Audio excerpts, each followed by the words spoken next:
ভালোই আছি। তারপর দেখো, ঘুম থেকে উঠে তো বিছানাতেই অনেকটা টাইম আমার কেটে যায়। আমি বুঝতেই পারি না আসলে কি আমি ঘুম থেকে উঠেছি নাকি আমি স্বপ্ন দেখছি।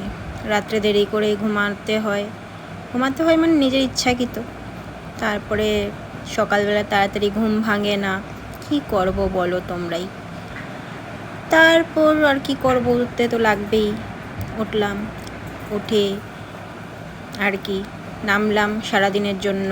কাজ তো করতেই হবে, কাজ না করলে আর বাড়িতে তো আর মানুষ নেই যে কাজ করবে। বিছানা টিছানা পরিষ্কার করে নিলাম ব্রাশ করে। তারপর বিছানা টান টান থাকলে মাইন্ডটাই ফ্রেশ থাকে আমার। তারপর ঘর ঝাড়ু দিয়ে বারান্দা সব ঝাড়টার দিয়ে সাফা করে একদম যাতে একটা বালিও না থাকে তেমন করে আমি সাফা করি।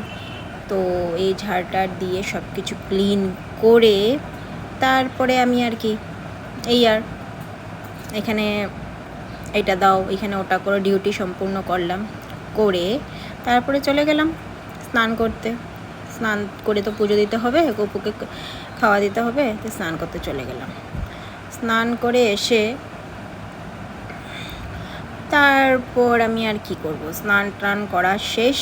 স্নান টান করে ভালো কথাই আছে না, যতই যা করো লোকের নিন্দাই লোকেরা করে। বিশেষ করে তো মেয়ে লোকের শত্রুই মেয়ে লোকরা। আগে আমি ইউটিউব করতাম কিছুদিন আগে বলতে হয়ে গেল 1-1.5 বছর আগে। তাতে সবার সমস্যা, আপন পর সবার সমস্যা দিলাম বন্ধ করে, তাতে সবাই খুশি। এখন আমি যেটা নিজে ভাবলাম, নিজে বুঝলাম, আমি খাই আমি পড়ি, তাতে আমার মানুষের কথার কান দেবার আমার পক্ষে আমি যতটুকু বুঝতে পারলাম যে আমার দ্বারা এটা সম্ভব হবে না। আমি নিজে চলছি, নিজে খাচ্ছি, নিজের সব কিছু করছি, যখন মানুষের কথা কেন শুনবো। তাই আমার যেটা ভালো লাগে আমি এটা করি। আমি তো কোনো খারাপ কাজ করছি না যে বাকিদের মতন কোনো খারাপ কোনো কন্টেন্ট নিয়ে কোনো কিছু আমি করছি। আমি ডেলি যেটা আমি ঘরে স্বাভাবিক যে জীবন মানুষের যেরকম জীবনযাপন করে আমি সেরকমই করছি, আমি সেটাই তুলে ধরছি। হয় কখনো রান্না, হয় কখনো নিজে ছোটোখাটো কোনো জিনিস, বা সারাদিনে যা করছি আমি কি খাচ্ছি কি বানাচ্ছি সেটাই, আর কেমন ঘর দুয়ার সাফা করছি সেটাই আমি করি। আর তো মানুষের কথা কান দেওয়াটা আমি ভালো মনে করি না। আমি দিব না বলতে আমি দেই না। তোমাদেরকেও সেটাই বলবো, নিজে যদি কোনো কিছু করতে চাও তাহলে অন্যদের কথা কখনো কোনো দিন কানে দিবে না, কারণ অন্যেরা খারাপ করতে আসবে, ভালো করতে আসবে না। আজকে যদি 1.5 বছর আগে আমি যখন ইউটিউব চ্যানেল খুলি, যখন আমি ব্লগ বানানো স্টার্ট করি, তখন থেকে যদি এখন পর্যন্ত আমি যদি কন্টিনিউয়াসলি যদি ভিডিও পোস্ট করে যেতাম, আশা করি এখন টাকা কিছু ইনকাম করতে না পারলেও ওই পজিশনটাতে আমি আসতে পারতাম।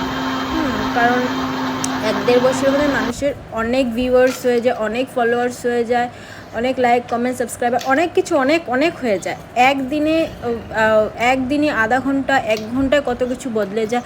আর সেটা তো 1.5 বছর 2 বছরের কথা। আমার কিছু ফ্রেন্ডরা আমাকে মেসেজও করতে এফবিতে, প্রিয়াঙ্কা তুমি ব্লগ বানাও না নাকি, তোমার ব্লগগুলো দেখতে আমার খুব ভালো লাগতো, বন্ধ কেন করে দিলে। কি করব, আমি বলে মাছ কাটা দেখাই, আমি বলে মাছ বানানো দেখাই, আপন পর সবাই বলেছে। তো এগুলোকে তখন আমি বুঝতে পারিনি জিনিসটা। তখন ভাবলাম যে এরকম খারাপ, কিছুদিন আমি কান্নাও করেছি যে আমি একটা সাধারণ কোনো কিছু ব্যাপার নিয়ে একটু সাপোর্ট লাগে না, আর এগুলো তো সাপোর্ট লাগে। তো আমার সাপোর্টে কেউই ছিল না, তাহলেও আমি ভেবেছিলাম যে নিজে এখন খুলেছি, নিজে আমি আগ বাড়বো।